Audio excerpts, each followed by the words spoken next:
Everyone, તો કેમ છો તમે બધા? મજામાં ને? તો જ આપણે અલ્હમ્દુલિલ્લાહ મજામાં છીએ. હાઈસ લાઇટ આવી, લાઇટ નહોતી અને એવી ગરમી થતી હતી. હવે અત્યારે જાય છે આપણે નિજામ કાકાના ઘરે. કાલે કીધું, મેં તમને કીધું ને કે કાલે આવ્યા હતા તો કહેતા હતા. તો હવે અત્યારે જાય છે નિજામ કાકાના ઘરે. પેલું મુસ્કાનની દવા લઈ આવ્યા ને હવે રેડી થઈ ગયા છે. મુસ્કાન ને ફાતેમાને આજ તો જો ઘણા દિવસો પછી આપણે આ ડ્રેસ પહેર્યું છે. મેં કીધું લાવને પડ્યું હવે કબાટમાં નીચે વયું ગયું તો હારો નહોતો આવતો પહેરવાનું. તો આજ તો આપણે ફાઇનલી કાઢીને પહેરી લીધું છે ને. ચાલો હવે જઈએ છીએ આપણે. ચલો લાઇટ આવીને તો ભેગા લાઇટ પંખા ને એ બધું બંધ કરી દઈ. અહીંયા બધું એટલે બધું ચાલુ છે, કુલર ને.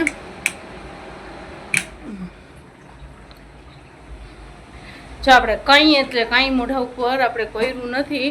એટલી બધી જો આ ગરમી કેવી થાય છે. ખાલી એક આ છે ને લિપ ગ્લોસ મેં લગાવી હતી, નાઈનની કરી ને. એટલે હા દવા તારી લઈ લઉં ને. હાલો ચાલો મુસ્કાનની દવા હારે લઈ લઉં.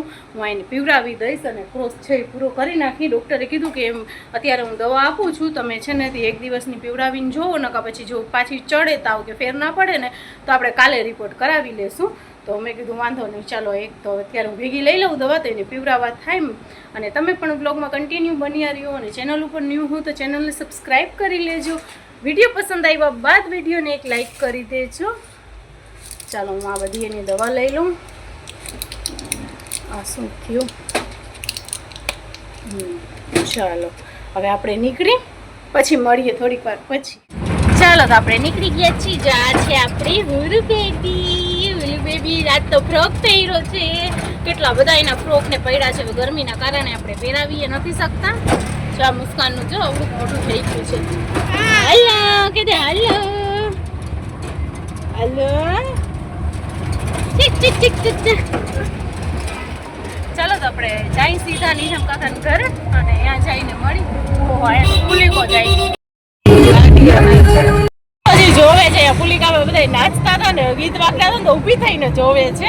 હવે વયું ગયું માં દીકા ઊભી થઈને જોવે છે. હવે તો વયું ગયું માં દીકા વયું ગયું. ચાલો તો આપણે આવી ગયા છીએ ને આવીને જો આપણે કામ સંભાળ્યું છે ને. આ બેન જો અહીંયા આખું ભરે છે પણ તોય એને ડુંગળી ફોલવી છે. હું અહીંયા ડુંગળી ફોલું છું તો એ જરા અહીંયા ભેગી પોતે ફોતરા ઉતારે છે. જો એને આખું ભરે છે ને તોય. એ શું છે કેરી? અહીંયા જોજી વાત સીધા થાય છે, કામ હાલે છે.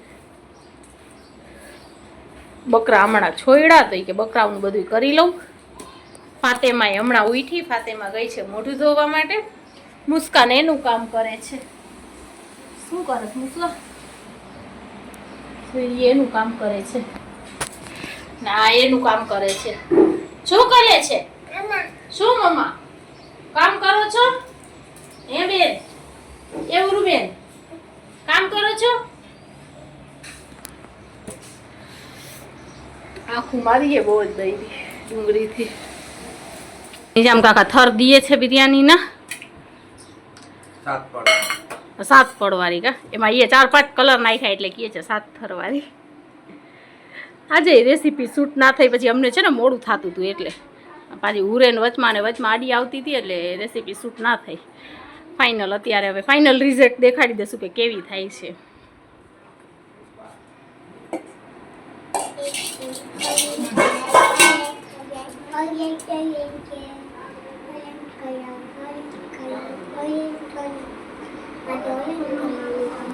ઓરેન્જ કલર એ ફાતેમાં નવાઈ થાય છે. બધા કલર મલાવી ઓલા કરી છે ને ક્યાં તો ઓરેન્જ છે ને તો ગ્રીન છે ને યેલો. એ રેડમાં યેલો નાખ્યું ને એટલે થઈ ગઈ રેડી. હવે આપણે બેસી છીએ જમવા માટે. આમાં આપણી થઈ ગઈ છે બિરયાની રેડી. સ્મોક દેવાનું તો ભૂલી ગયા. સ્મોક દેવાનું. આ છે આપણું કેરીનું રસ. અહીંયા છે મીઠાઈ, અહીંયા છે ફરસાણ. ચાલો હવે થાલા ભરી. ઓલું કચુંબર શું કહેવાય કચુંબરમાં મીઠું નાખવાનું છે હજી. ઓહો માં કાકી કે પેલો ઉતારી લો.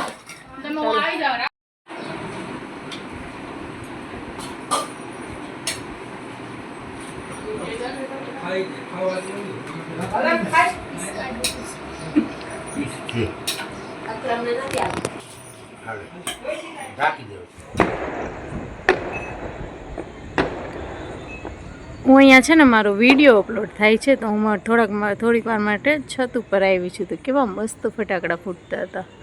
વિડીયો ચાલુ કર્યો એટલી વારમાં તો પૂરાઈ થઈ ગયા. ના આર્યા ફૂટ્યા. છે ને હું છે ને વિડીયો અપલોડ થવા નીચે જરાક સ્પીડ ઓછી હોય છે એટલા માટે થઈને અહીંયા આવું તો અહીંયા શું સરસ મજાના ગાયો ગા અપલોડ થઈ જાય છે ને બહુ મસ્ત અને ઠંડુ ઠંડુ પવન એ બહુ સરસ આવે છે તો આપણે અહીંયા બેઠી છું તમે થોડીક મારી હારે આતિશબાજી જોવો અત્યારે આમ ઉપર સરસ મજાનું પવન આવે છે નીચે કરતાં ચલો આ તો ખુશ થઈ ગયું જો અહીંયા અગાસીમાં છે ને બેઠી છું જો અહીંયા મારો પડછાયો દેખાય છે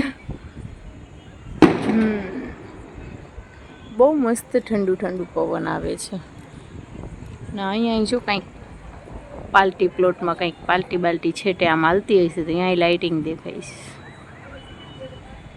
છે ને હું એકલી અગાસીમાં બેઠી છું અહીંયા મજા આવે છે પવન બહુ ઠંડુ ઠંડુ સરસ મજાનું આવે છે વ્યારું પાણી થઈ ગયા અને નિજામ કાકાના ઘરેથી આપણે કેટલા વાગે 4:30 વાગે આવી ગયા હતા સારું 4 વાગે આવ્યા ને પછી એ જમી લીધું ને તો 4:30 પોણા 5 જેવા થયા ને તો આપણે ઘરે આવતા રહ્યા હતા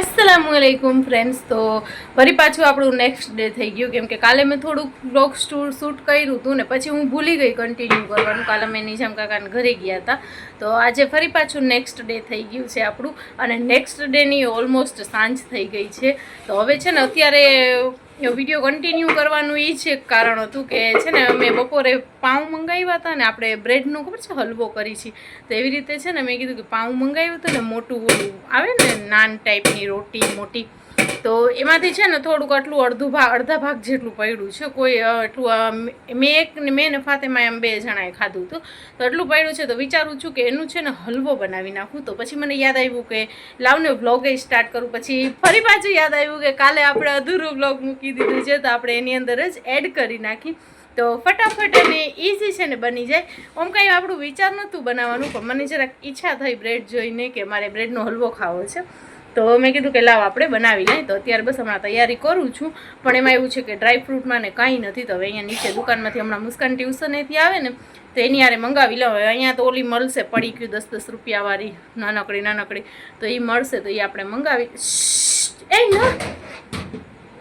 તો એ છે ને આપણે મંગાવી લઈ કેમ કે હલવો ને એવી વસ્તુ છે ને સાવ સાદી ના ભાવે મને ખીરખુરમો હોય કે રવો હોય કે એ બધી વસ્તુ સાદી ના ભાવે થોડુંક તો આમ ડેકોરેટેડ કરેલું હોય ને તો જ આપણને ભાવે તો ચાલો આપણે છે ને તે હું તમને રેસીપી બતાવું કે હું કેવી રીતે કરું છું ફટાફટ અને ઇઝી ગાયો ઘા બની જાય કાંઈ ઝંઝટ જ નહીં તો ચાલો આપણે રેસીપી તમે લોકો જોવો ને કેવી છે મને કમેન્ટમાં કહેજો અને તમે લોકોએ ટ્રાય કરજો અને વિડીયોને ફૂલ વોચ કરજો જો અહીંયા મેં આ છે ને હાફ હતી બ્રેડ તો એના છે ને આપણે આવી રીતે પીસ કરી લીધા છે કે એને ફ્રાય કરવા છે ફ્રાય કરવા માટે મેં ઓઇલ રાખ્યું છે કેમ કે ઘી એટલું બધું નથી કે એમ કે કડાઈ અડધી ભરાય એટલું ઘી નથી ઘરમાં કે ઘીમાં ફ્રાય કરીએ આપણે એટલે પછી આપણે છે ને 2 ચમચી નાખી દઈશું તો ઘીનું ફ્લેવર આવી જાય નકર તમે ઘીમાં પણ ફ્રાય કરી શકો છો એનાથી વધારે ટેસ્ટ આવે તો ચાલો હવે એને આપણે તેલ જરાક આ થઈ જાય ને એટલે પછી આપણે તેલમાં નાખીને ફ્રાય કરી લેશું અને પછી સિમ્પલ ચાસણીમાં નાખી દઈશું ચાલો હવે આની અંદર આપણે બ્રેડના પીસ મસ્ત મજાના ગોલ્ડન થઈ જાય ને ત્યાં સુધી આપણે ફ્રાય કરવાના છે આમ તો બધાય ઓલી બ્રેડથી બનાવે પણ આ બ્રેડથી એ બને એવું કાંઈ નથી આપણે બ્રેડ છે ને ફ્રાય કરીને કાઢી લીધી છે ને હવે એ જ કડાઈમાં પાછું આપણે જરાક એક થોડુંક પાણી નાખ્યું છે કેમ કે પછી આપણે દૂધ નાખવું છે ને એટલા માટે અને હવે એની અંદર આપણે ખાંડ નાખી દઈશું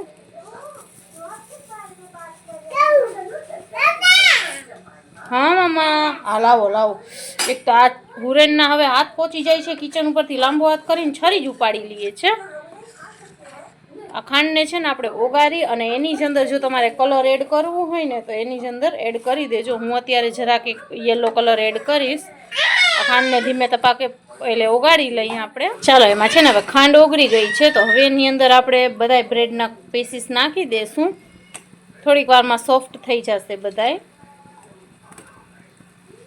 1 મિનિટ નાખી લઉં પહેલાં એક જરાક વાર આપણે એને ઢાંકી દઈએ એટલે સોફ્ટ થઈ જાય આમ તો ખુલ્લો વાંધો નહીં પણ જરાક વાર મેં ઢાંકી દીધું છે હવે આની અંદર છે ને બધી ચાસણી ચૂસાઈ ગઈ છે ને આ સોફ્ટ થઈ ગઈ છે સરસ મજાની અને હવે છે ને એની અંદર આપણે નાખશું દૂધને અને એની અંદર તમે ગમે એ નાખી શકો છો, માવો છે, મલાઈ છે, તમારે જે કાંઈ નાખવું હોય, મિલ્ક પાવડર નાખવું હોય તો એ નાખી શકીએ આપણે, દૂધ નાખવું હોય તો દૂધ નાખી શકીએ. હવે આપણે શું છે કે કંઈ તૈયારી કરીને પહેલાંથી વિચારીને નહોતા બનાવવા બેઠા, આપણે એમને બનાવી છીએ એટલે આપણી પાસે એ કાંઈ અવેલેબલ નથી, તો આપણી પાસે જે છે એ નાખી છીએ. માવો નાખી તો ઓર ટેસ્ટ મસ્ત મજાનો થઈ જાય. ચાલો હું દૂધ નાખી દઉં પહેલે, પછી એને આપણે પકાવી અંદર. ચલો હવે છે ને ઓલમોસ્ટ ડ્રાય થઈ ગયું છે આપણું. હવે જો આપણું ઘી છૂટું પડવા માંડ્યું, આપણે ઉપરથી છે ને 1-1.5 ચમચી જેટલું ઘી નાખ્યું હતું એની અંદર. જ્યારે દૂધ નાખી દીધું ને, દૂધ સુકાઈ ગયું ને, મેં હમણાં જ નાખ્યું ઘી, પણ આ હુરેન છે ને હેરાન કરે છે ને તો આપણું રહી જાય છે. જો હવે આ દેખાય છે તમને કે ઘી છૂટું પડવા માંડ્યું છે. હજી થોડીક વાર આપણે ફ્રાય કરી લેશું ને એટલે સાવ એકદમ જ છૂટું પડી જશે. ખુશ્બુ બહુ મસ્ત આવે છે. અને પછી ઉપરથી આપણે ગાર્નિશિંગ કરી લેશું એટલે હલવો આપણો થઈ ગયો રેડી. ફટાફટ 5-10 મિનિટ લાગે, બહુ તો બહુ, બસ 10 મિનિટમાં રેડી. જો હવે આ મેં 2 ચમચી ઘી નાખ્યું, ઘી વધારે થઈ ગયું છે લાગે છે, કેમ કે આપણે એક તો તેલમાં ફ્રાય કરી તો બ્રેડમાં પણ પહેલે હોય ને તેલનું ભાગ. વાંધો નહીં, ચાલો ને. જો હવે એકદમ ઓલમોસ્ટ રેડી છે. હવે હું ગેસને બંધ કરી દઉં છું ને. હા, જો આપણે ચાસણી મૂકી ને ત્યારે આપણે એલચી પણ નાખી હતી, ભૂલાઈ ગયું કહેવા માટે. અત્યારે મને દેખાણીને એટલે મને યાદ આવી. ચાલો તો આપણે ગાર્નિશિંગ કરી લીધી છે અને નારિયેળનું ખમણ નાખી દીધું છે. જાડું હોય ને નારિયેળનું ખમણ તો વધારે મજા આવે, અને સૂકેલું ના ઉરેન શું થયું, સૂકેલું નારિયેળ હોય ને એને આપણે ઝીણા ઝીણા કટકી કરીને નાખીને તો એ વધારે મજા આવે. ચાલો આપણો હલવો થઈ ગયો છે રેડી. અને જો ઉરેન બેન બસ એને હવે ચીસું જ દેવી છે. જો ઘરની અંદર કેટલા ચંપલ લઈ આવી લેવા ભેગા કરે છે ને પછી એની હાથમાંથી જટીને એટલે સીધી ચીસું દેશે. કા ઉરેન? હા મમ્મા. બસ હા, બસ આ એક જ વાત ઉપાડી લ્યો. જો અહીંયા હાથ લાંબા કરી બધી વસ્તુ જટાજટ ઉપાડ થશે. ચાલો ફ્રેન્ડ્સ, આપણો હલવો તો થઈ ગયો બનીને રેડી. હવે આપણે અત્યારે વ્યારું રાંધી છીએ, છેલ્લે લાસ્ટમાં રોટી બાકી છે. રોટી કરી લઈને હમણાં સારું આવ્યા ને તમે એને હલવો ચખાડ્યો તો કે છો બહુ સરસ છે. પહેલાં તો એમ કીધું ક્યાંથી લે, કોણ દઈ ગયું, કે કોણ દઈ જાય, તો કે ક્યાંથી લઈ આવી. મેં કે ક્યાંયથી લઈ નથી આવી, મેં બનાવ્યું છે, ચાખીને કયો કેવું છે, પછી તમને કહું કે શેનું બનાવ્યું છે. તો કે બહુ મસ્તીનું છે. તમે બપોરે બ્રેડ વહી દીધી ને એનું બનાવ્યું છે. તો કે હું કાલ પાછી બ્રેડ લઈ આવી ગઈ છે કે આવું કે બનાવી દે છે કે આટલું જ બન્યું. મેં કીધું આટલું જ નથી બન્યું, તમને ટેસ્ટ કરવા માટે આપ્યું છે, હજી થોડુંક છે. એ છે ને હમણાં આપણે ખાવા બેસીને ત્યારે હું તમને આપી દઈશ. અને ખરેખર મેં ટેસ્ટ કર્યું, છોકરાઓએ ટેસ્ટ કર્યું, બહુ એટલે બહુ મસ્તીનું થયું છે. મેં પહેલાં એકવાર બનાવ્યું હતું પણ મેં આવી રીતે નહોતું બનાવ્યું. ત્યારે છે ને મેં એમને કાચું દૂધ ઓલું બ્રેડ શેકી અને એની ઉપર દૂધને નાખીને એવી રીતે બનાવ્યું હતું. તો આજ ફેરી મેં કીધું કે આવી રીતે લાવ ને ફ્રાય કરીને બનાવું તો કેવું બને છે. તો ખરેખર હકીકતમાં બહુ એટલે બહુ ટેસ્ટી બન્યું હતું. એકવાર તમે જો કોઈને ના આવતું હોય ને, બિગનર હોય ને કે જેને કાંઈ રસોઈ કરતા નથી આવડતું, એ પણ જો બનાવશે ને તો બહુ એટલે બહુ ટેસ્ટી બનશે. તો એકવાર ટ્રાય કરજો. ને ચાલો લગે હાથો આ વ્લોગને હવે આપણે એન્ડ કરી દઈએ. મળીએ કાલે બીજા નવા વ્લોગની સાથે. ત્યાં સુધી બધાને ટાટા બાય બાય, આવજો.